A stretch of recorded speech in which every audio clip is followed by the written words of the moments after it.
송나라 시대의 시인 소식이라고 하는 사람이 있었는데, 그 사람이 냈던 동정각기라고 하는 시집에 무감어수 감어인이라고 하는 한자 성어가 나온다고 합니다. 제가 여러분들의 그 요약물에 적어 놓았는데, 무감어수 감어인 이렇게 했는데, 저는 그 원래 원문에는 감동할 감을 적어 놓았었는데, 저는 거울감으로 바꾸어서 거기 적어 놓았습니다. 무감어수 감어인이란 말은 물에는 감동하지 않고 사람에게는 감동한다 라고 하는 뜻을 갖고 있는 한자 성어입니다. 그런데 이것은 다양한 해석적 의미가 있는 식구로 알려지고 있고, 그래서 이것을 부경어수 경어인 이렇게 이야기하기도 합니다.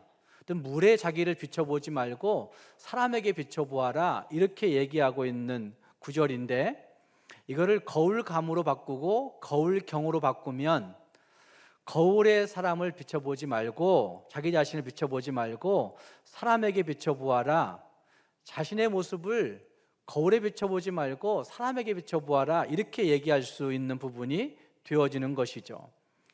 어쩌면 인생이 살아가는 데 있어서 거울은 꼭 필요한 부분 중에 하나일 것입니다. 그래서 오랜 옛날부터 거울을 만들어서 사람들이 사용했던 것이죠. 어떤 동판에 자기를 비춰보는 거울을 사용한 사람들도 있었습니다. 그런데 요즘에 와서는 휴대폰에 액정에 자기를 비춰보는 경우들도 있습니다. 그런데 그런 것들에 자기를 비춰보아 보면 나중에 큰 난감한 일들을 당할 때도 종종 있지 않습니까? 마찬가지로 물에 자기를 비춰보듯이 비춰보는 사람들이라고 한다면 정말 큰 어려움에 직면할 수 있음을 보면서 자기 자신의 모습을 사람에게 비춰보아라 라고 하는 말이 생기게 되어지는 것이죠. 어쩌면 정말 감어인 할 때, 경어인 할 때 솔직한 자신의 모습을 볼 수가 있다고 말들을 합니다. 자신의 모습을 사람들에게서 발견할 수 있다는 얘기는 우리가 종종 그런 것들을 말하지 않습니까? 자식이 부모의 얼굴이다, 자식은 부모의 얼굴이다, 또 부모는 자식의 얼굴이다, 이런 말들을 할 때가 있습니다. 또 어떤 경우는 남편이 아내의 얼굴이 되고 아내가 남편의 얼굴이다, 이런 말들도 하는 것들을 보면 어쩌면 사람의 모습이 어떤 옆에 있는 사람에게 각인되어져 그 사람의 모습을 볼 때에 그 누구를 잘 볼 수 있는 일들이 벌어진다는 사실을 우리에게 나타내 주고 있는 것입니다. 여러분은 옆에 있는 사람에게, 나와 가장 가까운 사람에게 지금 어떻게 비춰지고 계십니까? 나와 가장 가까이 있는 사람을 거울로 삼을 때 내 모습은 과연 어떻게 드러날 수 있다고 여러분은 생각하십니까? 나를 가장 잘 알고 있는 내 가족들이 나를 무엇라고 얘기할 것인가? 나를 가장 잘 알고 있는 내 남편과 내 아내는 과연 나를 어떤 모습으로 말할 것인가?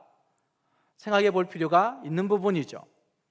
그래서 감어인보다 더 중요한 것이 있는데, 그것은 사람에게 비춰보는 것보다 더 중요한 것이 있는데, 그것은 성경 속에 자기를 비춰보는 것이 훨씬 더 중요한 것입니다.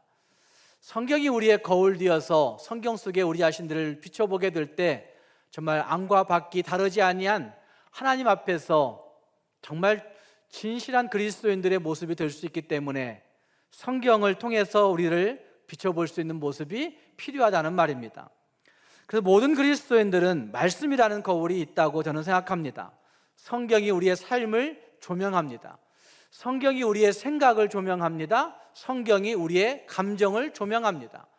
성경이 우리의 마음의 상태와 우리의 마음의 그 모습들과 우리의 마음의 상황들을 성경이 조명해냅니다. 그런데 우리는 그 조명을 싫어할 때가 있는 것이죠. 오늘의 말씀에는 우리를 구원하시기 위해서 일하시는 하나님의 마음을 잘 보여주고 있고, 여기에 등장하고 있는 말씀들을 볼 때 인간의 모습이 어떤 모습이어야 되는지 하는 것에 대해서 깊이 생각해 보게 만드는 말씀이 여기에 등장하고 있습니다. 오늘 말씀을 같이 생각해 보시면서 우리 모두가 세상 속에 나를 비춰보지 마시고, 사람들에게 나를 비춰보지 마시고 하나님에게 나를 비춰볼 수 있는, 성경 속의 나를 비춰볼 수 있는 우리가 되고자 결심할 수 있기를 주님의 이름으로 부탁합니다. 먼저 하나님은 오늘 읽었던 말씀 통해서 우리와 관계를 맺기 위해서 찾아오신 하나님이신 것을 거듭거듭 볼 수가 있습니다. 예레미야서에서 반복하고 있는 구절들 가운데 여호와의 말이니라 라고 하는 구절이 계속해서 반복되어 등장하고 있습니다. 오늘 읽은 말씀에도 이것이 반복되고 있습니다. 12절 말씀에 이렇게 말씀하고 있습니다. 너는 가서 북을 향하여 이 말을 선포하여 이르라.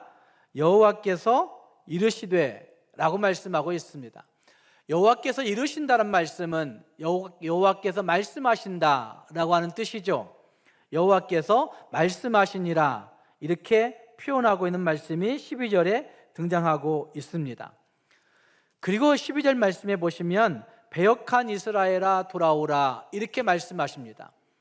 그리고 13절 말씀에서도 보시면 13절 말씀에 여호와의 말씀이니라 라고 말씀하시는 말씀이 거기 등장하고 있습니다. 이스라엘 민족들의 모습을 진술해 주면서 그리고 마지막 부분에는 여호와의 말씀이니라 라고 그렇게 말씀하고 있습니다. 14절 말씀에서도 여호와의 말씀이니라 라고 시작하면서 14절 말씀에서는 배역한 자식들아 이렇게 말씀하고 있고, 그리고 14절의 마지막 부분에서는 너희를 시온으로 데려올 것이다 라고 약속하신 하나님의 약속이 거기에 담겨져 있는 것을 볼 수가 있습니다. 그리고 15절 말씀에서는 너희에게 이렇게 양육하겠다라고 말씀이 약속이 거기 등장하고 있고, 16절 말씀에서 또다시 여호와의 말씀이니라 라고 말씀하는 말씀이 나타나고 있습니다. 12절에서 13절에서 그리고 14절에서 그리고 16절 말씀에서 거듭거듭 이것이 하나님의 말씀이다, 이것이 하나님의 말씀이다 이렇게 말씀하고 있는 말씀이 거기에 등장하고 있습니다. 여러분, 하나님께서 왜 이렇게 거듭거듭 나 여호와의 말이야, 여호와의 말씀이니라 이렇게 거듭거듭 말씀하고 있다고 생각이 되십니까? 여러분이 자녀들을 대할 때 종종 이렇게 이야기할 때 있지 않습니까? 이거 진짜야, 꼭 지켜야 돼, 엄마의 말이야, 아빠의 말이야 이렇게 얘기할 때가 있습니다. 왜 그렇게 말합니까? 중요하기 때문에, 이거 꼭 지켜야 되는 것이기 때문에, 진실한 것이기 때문에, 정말 이거 하지 않으면 안 되기 때문에 거듭거듭 아빠 엄마가 당부한다, 말한다, 계속해서 말하고 있는 것이죠. 하나님의 마음도 마찬가지라고 생각이 되어집니다. 하나님께서 이것이 중요한 문제이기 때문에, 돌아오는 것이 중요한 문제이기 때문에 거듭거듭 여호와의 말씀이야, 나 여호와가 말하고 있어, 거듭거듭 말씀하면서 말하고 있는 부분이라 할 수가 있다는 말씀이죠. 하나님의 말씀은 거룩하고 위험이 있다고 하는 사실을 표현하고 있는 부분으로도 볼 수가 있습니다. 여호와의 말씀이니라, 거룩한 말씀이야, 위험이 있는 말씀이야 이렇게 말하고 있는 부분이라 할 수 있다는 말입니다. 뿐만 아니라 하나님께서 이렇게 거듭거듭 말씀하고 있는 이것은 잘 생각해 보시면 약속이 신실한 하나님께서 신실하신 분이시기 때문에 나는 신실한 말씀으로 너에게 전하고 있어 라고 말하고 있는 신실함과, 또 생각해 보시면 거듭거듭 말씀하고 있는 사랑함, 자비로우심, 이런 것이 담겨있는 하나님의 모습을 표현해주고 있는 말씀이 여호와의 말씀이니라, 여호와의 말씀이니라 라고 하는 말씀으로 표현되고 있다고 할 수가 있다는 말입니다. 함께 읽은 말씀은 죄악으로 인해서 하나님을 완전히 배반하였던 이스라엘을 향하여 하나님이 거듭거듭 사정하는 듯한 모습을 가지고, 애절한 모습을 가지고 말씀하시고 또 말씀하시고 또 말씀하시는 모습이 거기에 나타나고 있습니다. 이것을 부모들에게서 분명히 볼 수 있습니다. 자식이 아무리 패비로나 일지라도 부모는 그 자식이 부모에게 돌아오기를, 그 자식이 옳은 대로 선한 길로 돌아오기를 간절하게 애원하여 기다리고 있는 부모들의 마음을 볼 수 있습니다. 사정합니다, 타이릅니다, 어떤 때는 겁박하기도 합니다. 어떤 때는 말로도 할 수 없는 눈물을 흘리며 그 자녀들에게 정말 권면 또 권면하는 모습들이 거기에 있습니다. 요즘 우리 교회 주일학교 아이들도 마찬가지일 겁니다. 특히 청소년부의 아이들은 9시에 교회를 오려고 하면 굉장히 힘들 겁니다. 그 아이들이 저녁 늦게까지 공부도 하고 게임도 하고, 아마 그 아이들은 우리와 생체의 리듬이 달라요. 그래서 밤 늦게까지 무엇인가를 한단 말이죠. 특히나 그 다음 날이 쉬는 날이니까. 그런 아이들이 일찍 일어나서 교회 온다는 것이 너무나 어려운 문제일 겁니다. 그래서 한 번, 두 번 교회 안 가기도 하고, 그런 아이들을 부모님들이 타이르고 또 타이르고, 조금이라도 교회에 가보면 조금 나아질까 봐 조건을 내세워서 참여라도 시켜보려고 애를 쓰는 그런 모습들이 거기에 있습니다. 이렇게 해서라도 관계를 맺기 시작하면 좀 나아질까 봐, 우리 아이가 달라질까 봐 그런 애절함들을 보여낸다는 말씀이죠. 바로 이것이 지금 예레미야 3장에서 보여내고 있는 하나님 아버지의 태도이고 하나님 아버지의 마음, 하나님 아버지의 모습이라고 할 수가 있다는 말입니다. 예레미야 2장 후반부와 3장에서 이스라엘 백성들이 보여내고 있는 모습들은 멸망받아 마땅한 모습이라고 얘기할 수 있습니다. 특히 1장과 2장에서 보여내고 있는 이스라엘 백성들의 모습은 다른 남자들과 마음대로 놀아나고 있는 신부의 모습으로 거기 그려지고 있습니다. 이런 신부를 사랑할 신랑이 별로 없을 겁니다. 아마 지금은 절대로 없을 것입니다. 다른 남자들을 틈만 나면 눈길 주고 마음 주고 몸 주고 향하는 그런 여성을, 그런 신부를 어떤 신랑이 좋아할 수 있겠습니까? 그럼에도 불구하고 하나님은 그 신부를 사랑한다, 그 신부를 짝사랑하고 있다 한 사실을 보여내고 있는 말씀이 여기 예레미야서에서 나타내고 있는 것이죠. 그러면서 오늘 읽었던 말씀 12절 말씀에서는 하나님이 영원히 분노하지 아니하시는 하나님, 자비와 긍휼에 풍성하신 하나님이신 것에 대해서 말씀하십니다. 나는 긍휼이 있는 자라 너를 한없이 품지 아니하노니라 라고 말씀하시면서 긍휼이 있다고 하나님이 말씀하시는 말씀이 거기에 나타나고 있습니다. 하나님의 긍휼하심, 하나님의 자비하심, 여기에 우리가 하나님과의 관계를 항상 언제나 새롭게 할 수 있는 근거가 거기에 있습니다. 우리의 의나 우리의 노력으로 되는 것이 아니라, 우리의 행동이나 우리의 믿음의 어떤 헌신으로 되는 것이 아니라 하나님의 긍휼하심 때문에, 하나님의 자비하심, 그 영원하신 자비하심 때문에 우리가 항상 하나님과 관계를 맺을 수 있고 새롭게 할 수 있다는 사실을 말씀하고 있다는 말씀이죠. 분노를 가지고서는 관계를 새롭게 할 수가 없습니다. 하나님 그분이 분노를 가지고 있다고 한다면 우리는 하나님과 관계를 새롭게 할 수가 없습니다. 그래서 하나님은 분노를 영원히 품지 아니하시는 하나님이시라고 분명히 말씀하시고 있는 것이죠. 화나지 않겠습니까? 자기 아닌 다른 것들을 끝없이 쳐다보고 있는 저 못된 신부를 하나님 얼마나 화나고 싫어하시겠습니까? 그 하나님은 싫어하지 않으신다고 말씀하고 있는 거죠. 화내지 않는다고 말씀하시고 있는 거죠. 분노를 가지고 우리는 어떤 관계도 새롭게 할 수가 없습니다. 그래서 에베소서 4장 26절 말씀에 우리가 잘 알고 있는 말씀이 있습니다. 분을 내어도 어떻게 죄 짓지 말며, 이게 가능한지 모르겠어요. 그러나 분을 내어도 죄를 짓지 말고 해가 지도록 분을 품지 말고, 그리고 그 다음 27절 말씀에서는 뭐라고 말씀하시네요? 마귀에게 틈을 주지 말라고 말씀하십니다. 분을 내어도 죄 짓지 말고 해가 지도록 분을 품지 말고, 그리고 그 다음 뭐라고 말씀하신다고요? 마귀에게 틈 주지 마라. 분 가지고 있으면, 노 가지고 있으면, 화 가지고 있으면 누구에게 틈 주는 거예요? 마귀에게 틈 주는 거라고 말씀하고 있는 거예요. 마귀에게 틈 주고 있기 때문에 우리는 관계를 새롭게 할 수가 없는 거예요. 하나님과의 관계도 새롭게 할 수 없고 사람들과의 관계도 새롭게 할 수가 없는 거예요. 항상 마귀에게 틈을 열어놓고 있기 때문에, 항상 마귀에게 내 모든 것들을 내어놓고 있기 때문에 하나님과의 관계가 새로워질래야 새로워질 수 없는 그런 모습이 거기에 있다는 말입니다.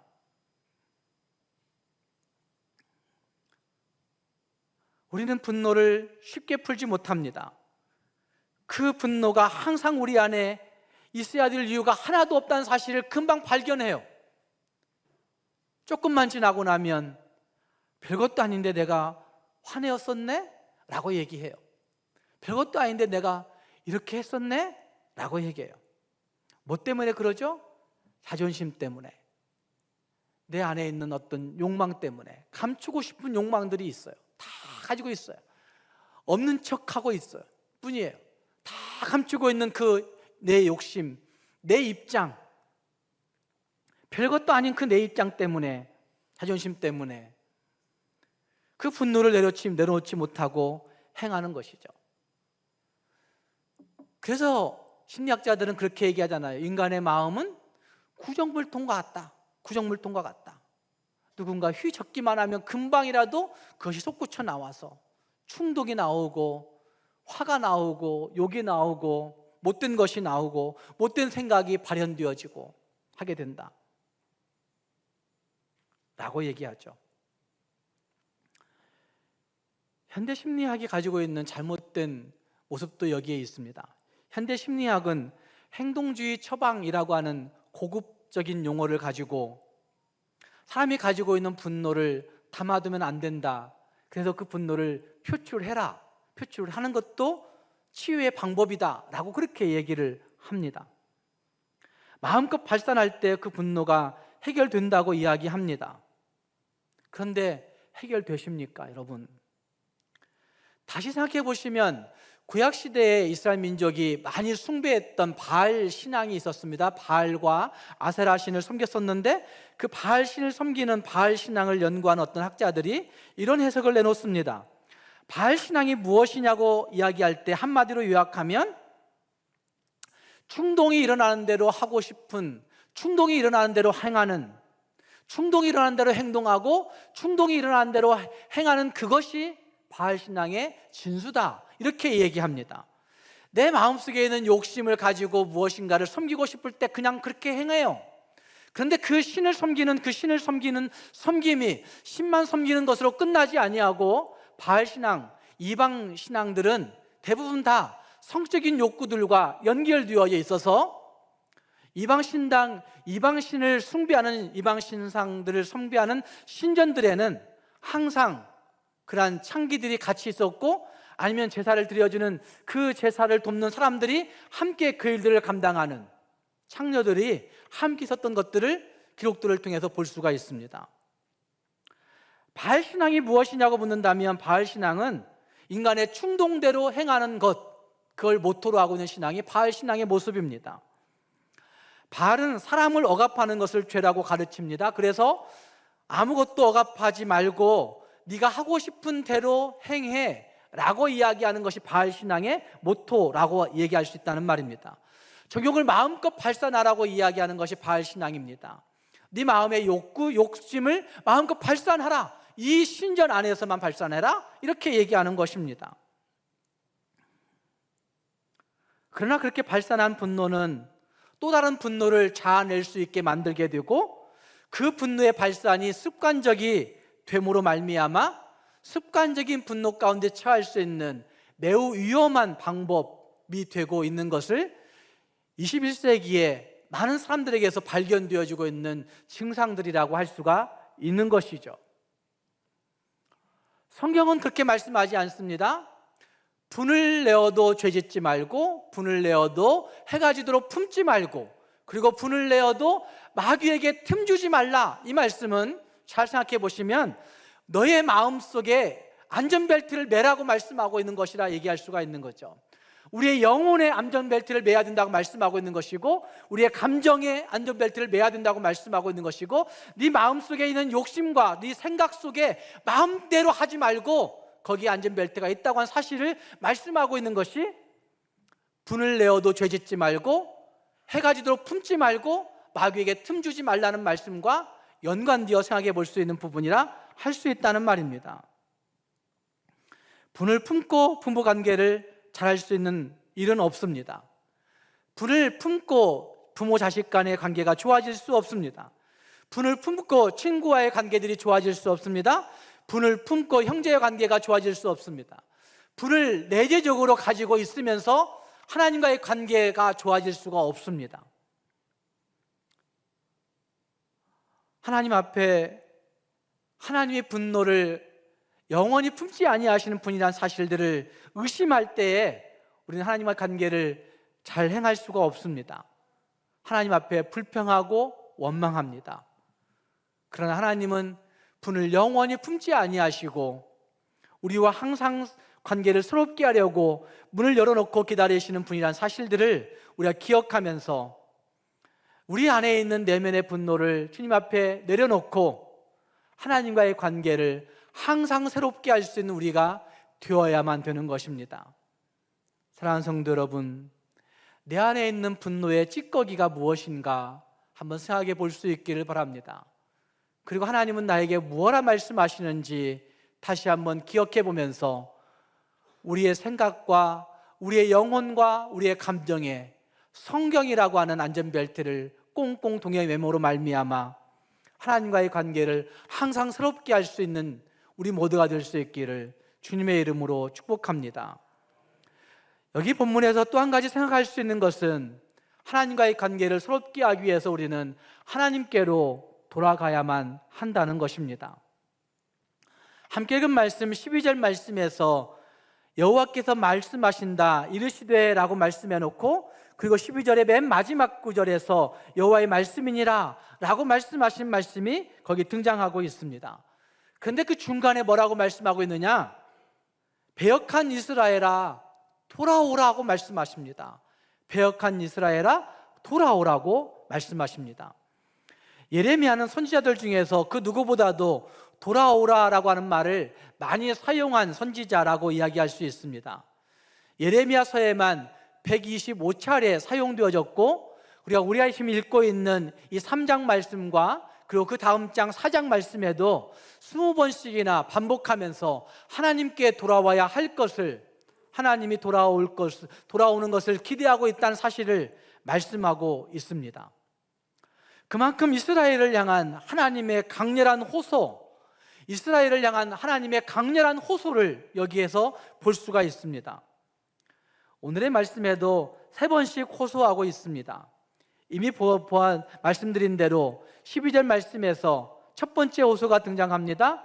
배역한 이스라엘아 돌아오라, 반역한 이스라엘아 돌아오라, 나의 노한 얼굴을 너에게로 향하지 아니하리니 돌아오라. 하나님이 노하신 얼굴을 그들에게로 향하면 어떻게 되겠어요? 그러니까 하나님께서 나의 노한 얼굴을 너에게로 들지 않을 거니까 너희 좀 돌아와봐, 이렇게 말씀하고 있는 거죠. 아예 드러내놓고 죄를 지은 그 사람들, 아예 포기한 채 죄 짓고 있는, 그냥 아예 죄를 마음대로 짓고 있는 그들에게 하나님은 돌아오라고 말씀하십니다. 그리고 13절 말씀에서는 너는 오직 너의 죄를 자복하라고 말씀하십니다. 이것은 하나님께 돌아올 때 해야 되는 최소한의 행동이 무엇인지, 최소한의 모습이 무엇인지를 잘 보여주고 있는 모습이라 할 수 있습니다. 우리는 자복이라고 하는 단어를 행동으로만 보기 때문에 하나님 앞에 회개해야 된다, 자복한다, 무엇인가를 고해야 된다, 이런 생각만 가지고 있는 것을 볼 수가 있습니다. 그러나 자복한다라고 하는 것을 행동으로만 보지 마시고 다시 생각해 보시면 최소한의 우리의 가치가 무엇이어야 되는지, 하나님께 돌아와야 하는 최소한의 모습이 무엇이어야 되는지를 말씀하고 있을 때, 그것은 너희들의 행위를 분명히 시인하고 너희들의 죄악 가운데 너희들 스스로 직면하고 너희들이 그 죄악 가운데 있음을 분명하게 하나님 앞에 시인할 줄 아는 모습이어야 된다는 사실을 말씀하고 있는 모습이 자복이라고 하는 단어가 표현해내고 있는 것이죠. 직면할 때 치료가 시작됩니다. 직면할 때 회복이 시작됩니다. 직면한다는 얘기는 내 문제가 무엇인지를 보는 거예요. 그 죄를 직면할 때 하나님 앞에 돌아갈 수밖에 없는 죄인인 것을 알게 되고 돌아오게 된다는 말씀이죠. 그리고 14절 말씀에서 두 번째 호소가 있습니다. 두 번째 호소에서는 조금 다른 말씀으로 말씀하십니다. 배역한 누구야? 자식들아 돌아오라, 이렇게 얘기해요.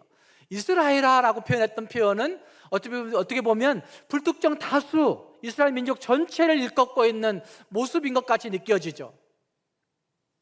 그래서 조금 더 축소해서 배역한 자식들아 돌아오라, 이렇게 얘기하고 그 다음 말씀에서 나는 너희 남편이야, 이렇게 표현하고 있어요. 자식들아 라고 한 표현도 조금 더 광범위할 수 있기 때문에 하나님이 1장, 2장, 3장에서 표현되어지고 있는 표현 가운데 자꾸만 행음하러 나가는 그 신부의 모습을 비유했었는데, 그 신부의 모습을 다시 상기시키면서 나는 네 남편이야 라고 그렇게 말씀하고 있는 말씀이 등장하고 있는 거죠. 그리고 14절에서는 너희가 돌아오지 않을지라도 내가 너희를 돌아오게 할 거라고 말씀하시면서 시온으로 돌아오게 하신다라고 하는 표현을 쓰고 있는 것을 볼 수가 있습니다. 그리고 16절 말씀에서는 돌아올 때 하나님께 허락하시는 땅에서 번성하여 많아진다라고 하는 말씀이 거기 등장하고 있습니다. 그리고 17절 말씀에서는 17절 말씀에 이런 말씀이 있습니다. 쭉 보시면 그때 돌아올 때 어떤 일이 벌어지는가 라고 하는 말씀을 하고 있는 것인데, 예루살렘이 그들에게 여호와의 보좌라 일컬음이 되며 모든 백성이 그리로 모이리니 곧 여호와의 이름으로 말미암아 예루살렘에 모이고 다시는, 거기부터 읽겠습니다. 다시는, 시작. 다시는 그들의 악한 마음에 완악한 대로 그들이 행하지 아니할 것이며, 돌아온 그들이 다시는 그들의 완악한 대로 행하지 않는다, 그들의 마음이 완악한 대로 행하지 않는다라고 말씀하시는 그 말씀을 다시 생각해 보시면 돌아온 사람들의 마음이 어떻게 된다는 얘기예요? 완악해지지 않고 부드러워진다는 얘기를 하고 있는 거예요. 부드러운 마음으로 바뀌어진다라고 말씀하신 말씀이 등장하고 있는 것이죠. 돌아올 때 하나님께서 주시는 약속이 있는 거죠. 돌아오라만 말씀하시는 것이 아니라 돌아오면 이렇게 될 거야 라고 말씀하시며 호소하시는 하나님의 호소가 거기에 있는 겁니다. 그리고 22절 말씀에 세 번째 호소가 있습니다. 세 번째 호소, 배역한 자식들아 돌아오라. 너희의 배역함을 어떻게 한다? 고치신다고 약속하십니다. 배역한 자식들아 돌아오라. 그러면 너희의 배역함을 내가 고쳐줄 거야, 이렇게 약속하시는 말씀이 거기에 등장합니다. 예레미야서를 읽다 보면 하나님의 고치심은 그들의 어떤 마음의 영역, 죄의 영역만 있는 것이 아니었습니다. 육체적인 영역도 하나님이 고쳐주시는 사건이 거기에 벌어지고 있는 것이고, 그들의 마음의 영역도 하나님이 고쳐주시는 사건들이 이 예레미야서에서는 나타나고 있는 것이고, 그래서 예레미야서는 마음에 대한 이야기를 많이 하고 있습니다. 그리고 예레미야서에는 우리가 애달아하고 있는, 정말 우리가 애달아하고 있는 물질적 영역에서도 하나님의 고치심이 있다고 하는 사실을 말씀하고 있습니다. 그리고 예레미야서에는 우리의 감정의 영역에도 하나님의 고치심이 있다고 말씀하고 있는 것을 볼 수가 있습니다. 그렇기 때문에 주님의 백성들의 소망은, 주님의 백성들의 유일한 소망은 하나님에게 있다고 감히 말할 수가 있는 것입니다. 하나님께서 고치실 수 있기 때문에 하나님이 우리의 마음도, 하나님이 우리의 감정도, 하나님이 우리의 육체도, 하나님이 우리의 물질적 영역도 고치실 수 있기 때문에 하나님께 돌아와 그분의 권위 앞에 순종하고 엎드리면 하나님이 고치신다고 약속하시기 때문에 하나님께 소망이 있다고 감히 말할 수가 있다는 말입니다. 사랑하는 여러분, 하나님께 돌아와야 합니다. 우리의 죄인됨을 하나님 앞에 직면하고 내어놓아야 할 뿐만 아니라 우리 마음의 상태, 우리의 영혼의 상태, 우리 감정의 상태조차도 하나님께 내어놓고, 하나님, 내 영혼이 균형이 깨졌습니다. 세상과 하나님 사이에서, 하나님, 물질과 하나님 사이에서 내 영혼이 균형이 깨졌습니다 라고 고백할 수 있는 우리가 되어야 된다는 말입니다. 사랑하는 성도 여러분, 하나님께 돌아갈 수 있기를 바랍니다. 하나님께 돌아가 우리의 마음을, 우리의 생각을 주의 말씀으로 비춰볼 수 있기를 바랍니다. 부흥사경회 4번의 말씀 집회가 준비되어 있는데 나는 무엇 때문에 바쁘다 하지 마시고 4번 다 참석하시면 내가 어떤 선택하고 살았었구나 라는 사실도 보게 되고, 그렇게 선택했는데도 하나님이 나를 어떻게 섭리하셨구나 하는 사실도 볼 수 있게 될 겁니다. 꼭 말씀 집회에 참석하셔서 하나님께 돌아가 하나님이 고치시고 하나님이 내 마음 만지시는 것들을 경험할 수 있는 복된 시간이 될 수 있기를 바라고, 하나님께 돌아가 우리 자신들을 말씀에 비춰볼 수 있는 경어 하나님, 경어 예수님 할 수 있는 우리 모두가 될 수 있기를 주님의 이름으로 축복합니다. 기도하겠습니다.